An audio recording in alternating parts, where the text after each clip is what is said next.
7 things Americans are more likely to own than British people. Just see what we got with this. See what kind of things you guys are more likely to own than we are. Before we do get to this, appreciate if you guys can hit that subscribe button. Let's see what we got. You are in the shot. I don't think that they're going to be happy about that.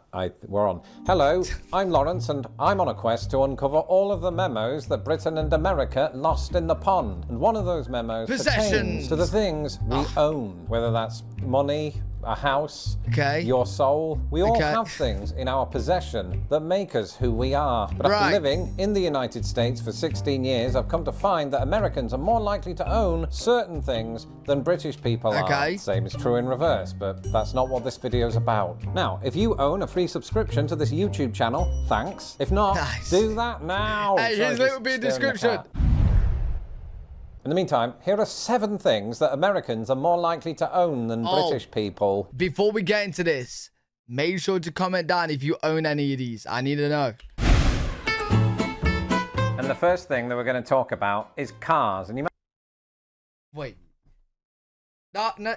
I'll let you get into it. I'll let you get into it. You might be thinking, Lawrence, that's not surprising. You always talk about how America has a really large car culture. And this is true, but I think that ignores the fact that when I lived in Britain, I was far more likely to experience a traffic jam. Why is that, Lawrence? Well, because we have way more people in a smaller area. And so even though there are fewer cars per person, there are still millions of cars. So that probably cemented in my head a false impression of just how many cars we have in England compared to here. But there's no arguing with facts, even though some of you try. In the US, about 91% of households own at least one car, while in the UK, it's closer to 77%. Of course, Americans don't just stop at one car. They're often... Oh, right.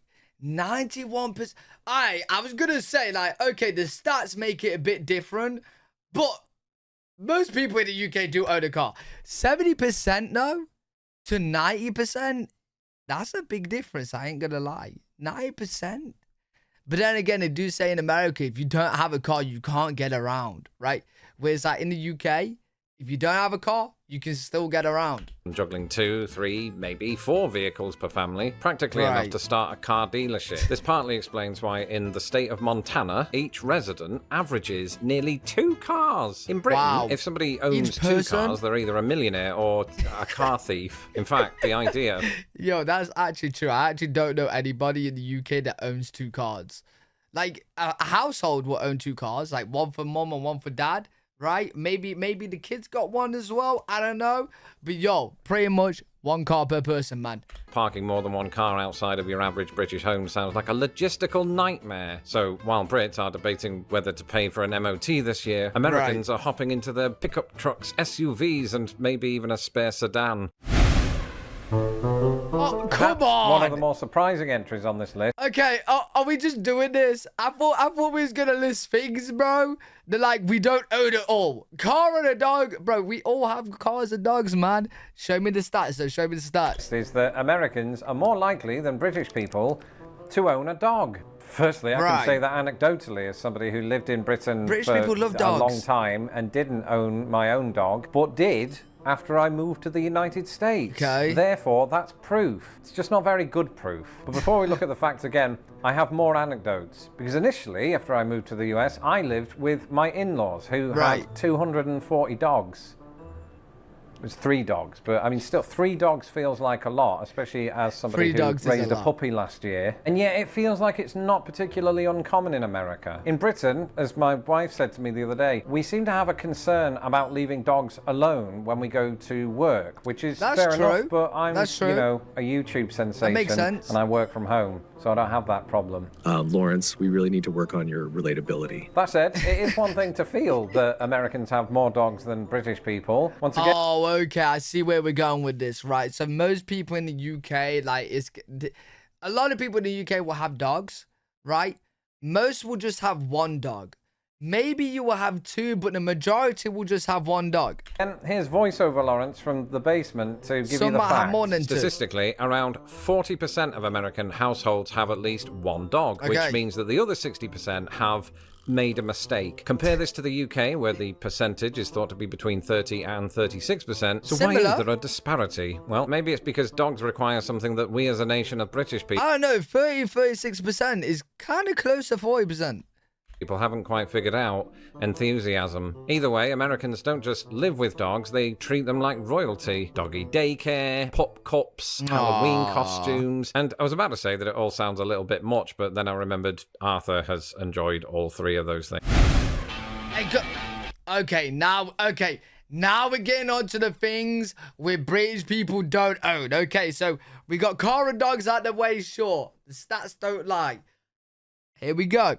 You're not going to believe this one. When I was doing research for this video, my face turned into thumbnail Lawrence. Because, and I hope you're sitting down for this, Americans are more likely to own a gun than British people. You're lying! Which might sound like sarcasm, but one thing that often doesn't get spoken about when it comes to Britain is we do have guns. It's true. Okay. Contrary to popular belief, not all guns are completely banned across the UK. They're just heavily regulated. In order to obtain a rifle or a shot... Oh, yeah, as in heavily regulated, most people don't have one, right? You can't just get one without like I think you could get one if you're like if you're a farmer, like no, if you go shooting. I don't even know, bro. You might tell us. A civilian must obtain applicable licenses and must have a valid reason for owning one. These reasons include sport shooting and hunting, but don't extend to firing off a few rounds at midnight on New Year's Eve. And yes, that last sentence was aimed at Chainsaw Jim. However, as is famously known, this pales in comparison to gun ownership in the United States. In the US, it turns out there are more guns than people. For every 100 Americans, there are about 120 firearms, making it the highest such ratio in the world. Wow. For the sake of comparison, 100 Brits will statistically have about 5, which is similar to the percentage of Brits that have been thrown out of a pub. Coincidence? I don't know. So wait. That stat is higher than I thought. Is that in 100 Brits, there's 5 guns, not 5 Brits will own a gun? So is that... There's 2 different stats there. 100 Brits, there's 5 guns for every 100, right? Just in circulation, yeah? Or there's 100 Brits and 5 Brits will own one. 5, which is similar to the percentage of Brits that have been thrown out of a pub.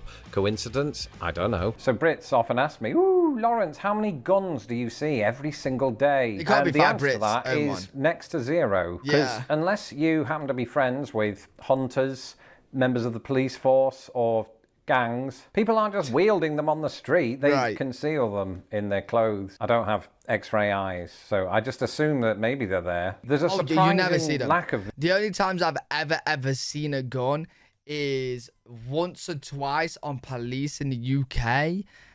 We have like a special police unit that might, have them. Normally it's like full-on black outfit. I've seen them in other countries. I've seen them in Spain. I've seen them in airports. I've seen them in airports all the time. UK airports, European airports. I've seen them in Spain, Barcelona, on the streets, the police, though. Never, ever in my life seen like a citizen with a gun, ever. Visibility. I've never seen a gun up close. And you might say, Lawrence, that's because you live in Illinois where they have strict open carry laws. But the thing is, I also lived in Indiana where they don't, and it was the same story. Okay. I'm really just pointing this out so that my Aunt Mildred stops asking me if I'm all right. Walking down the street, I think I've maybe seen 1 gun in 16 years wielded on the street, and it was a super soaker.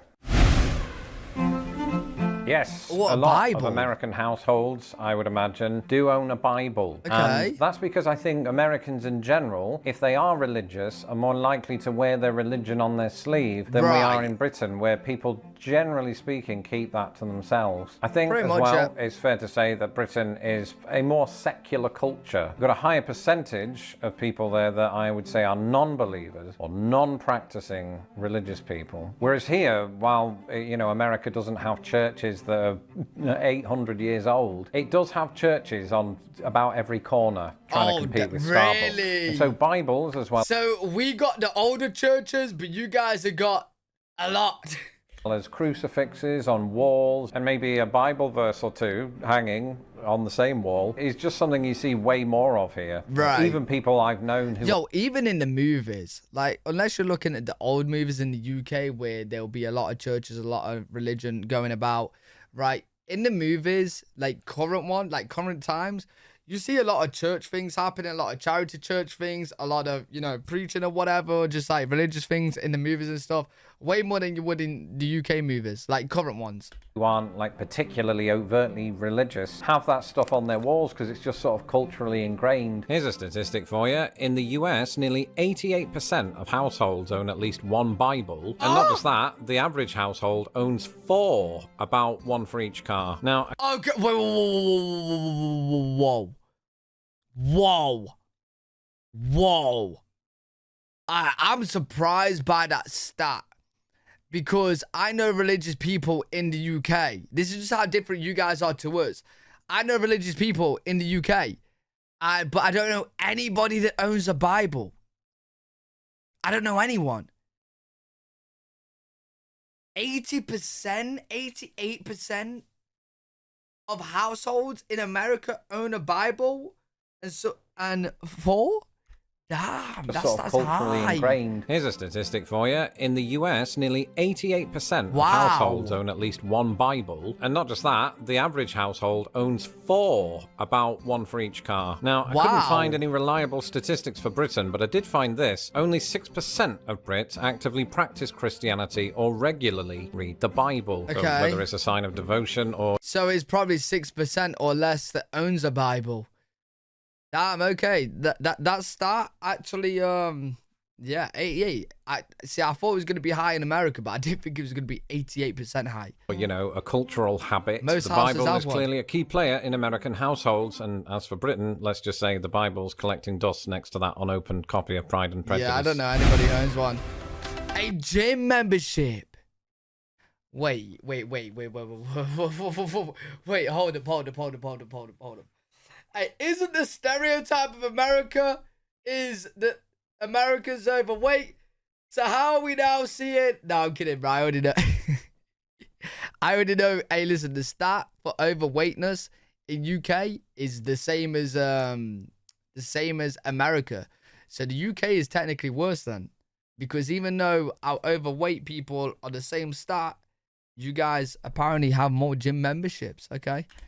Gym memberships, and some of you might be watching this going, isn't America famously kind of overweight and out of shape? Right. And while there are very much elements of that, it's also a country of extremes. We talked about this recently, to the extent that gym culture, just like car culture, just like any other embedded culture within American culture, is a real thing. You could be driving through Chicago just down the street and you look to your right and see people working out through a window. And these are not uncommon. But for me, growing up in Britain, I think the last time I went to a gym was at school. Actually, I think that's still the case. I don't know why that is. I think we're a nation of joggers, so we like to work out that way. Okay. And cycling. I think our country has the infrastructure for outdoor exercise more perhaps than the United States. I'm interested on the Where stats with this one. also, I think you're less likely to find a sort of public swimming bath. Like, they do exist here, but in Britain they're far more common, although the one that I grew up with in my hometown closed down, so I don't know how true we that have a still lot is. of public I think swimming it's just baths. we have different ways of staying in shape. Statistically, around 24% of Americans claim to have a gym membership, which sounds impressive until you realise that most of us think that leg day is walking to and from the basement, and cardio means bending down to tie your shoelace. Meanwhile, the British approach fitness with a little more subtlety. About 14% of Brits are signed up for a gym, but it's not because they're less active. After all, lugging around 4 shopping bags of Tesco So America has 10% more people signed up to the gym, bro. meal deals has its own charm. Why sweat in Lycra when you've got the great outdoors and a pot noodle as your workout incentive? Hey, listen, I'm telling you right now, it's not going to surprise me if the UK becomes the most overweight country. Like, we actually overtake you. It genuinely won't surprise me. Because, like, we are getting more fast foods. And apparently we're working out a lot less. And yes, something that you might wear at a gymnasium. Sweatpants. I remember having a pair of sweatpants when I was a child. I don't remember owning a single pair since then. In Britain, it could be that we're less likely to embrace casual fashion, although I do remember shell suits. Here, sweatpants aren't just the fashion choice of the gymnasium goers. I sometimes see people... I wear sweatpants if I'm going for a meal, if I'm going to the gym. I started the gym yesterday, so yes, I can now say that, bro. If I'm going to the gym... But I pretty much wear sweatpants literally everywhere I go. Walking down this street in them, or going to the shops, or sitting in a restaurant. And frankly, they just look a little bit silly. Although I've just remembered I was wearing a raccoon suit earlier. So what do we think, voiceover Lawrence? Are your observations of sweatpants accurate? Americans are nearly twice as likely to own a pair of sweatpants compared to their British counterparts. Twice! And that's not just some stat I've made up. That's a stat that ChatGPT just made up. Wait, but now that I think about it, bro. Now that I think about it. Yeah, I don't actually go out in the UK and see many people wearing sweatpants. Like, people in the UK definitely do wear them. Don't get me wrong. They definitely do. But you'll most likely wear, people do wear, now that I think about it, jeans, shorts, cargos, trousers. To be fair, it is a decent mix. It is a decent mix. It sounds right. Meanwhile, but I wear them every day. Britons seem to reserve their sweatpants for painting the house. It's less Netflix and chill and more DIY and drill. But maybe it comes down to the weather. I mean, Americans enjoy a cozy sweatpant year-round thanks to air-conditioned bliss, whereas Brits don't do that. So is this a love story between Americans and their joggers, or just a cultural misunderstanding about what's truly formal wear? I must be American, man, because I love my sweatpants. Don't lie, even made-up ones. Sweatpants are basically America's second uniform. Okay. I want to see the stat on that. 2 toilets. Not to finish talking about toilets, but we're going to finish talking about toilets. Because in the vast majority of the more than 10 American addresses that I've lived at, there has been a second toilet. Wow. Am I complaining? No. Because then you get one to yourself when you live with only one other person. Right. Mine's the basement one. But in Britain, a second toilet within a house, I think would be considered a luxury. And maybe that's down to the fact there is more common to have 2 toilets now, but there is a lot of houses with just 1 toilet. There is. There's a lot of houses with just an upstairs toilet, but, most houses that I've been in now in the actually, no, I'll say it's half and half. I'd say it's half and half. Half the houses I go in will have a downstairs toilet and an upstairs toilet, and half the houses I go in will just have an upstairs toilet. That our houses are smaller, or that we don't have White Castle. But I think every address that I lived at in Britain had just the one, which is really bad when it gets blocked and you live with 5 people. According to a recent survey, 65% of US homes have 2 bathrooms, compared to just 27% in the UK. Now, that's not just... Oh, wait, I was wrong with half and half. I thought it was going to be close. 27% of houses have 2 toilets. Yo, I didn't know it was that low. But now that I think about it, when I go to people's houses, there's a lot of houses with just an upstairs toilet, that's it. Convenience, it's a logistical dream. Imagine never having to queue up at 7 a.m, dodging flatmates in fluffy robes while clutching a toothbrush like a weapon of war. Right. So why is there a disparity? Well, it boils down to that thing again, space. The average American home is over twice the size of the average British one, meaning there's plenty of room to fit that extra throne. Although in Britain, we do have actual thrones. Anyway, that was it. There was definitely a lot of things in here I was shocked about. So if really did enjoy this one, if you guys did enjoy, make sure you leave a thumbs up, subscribe for more content. Live every single day on Twitch.tv/ElfReadableG if you guys want to check me out over there. I'll see you all in the next one. Peace.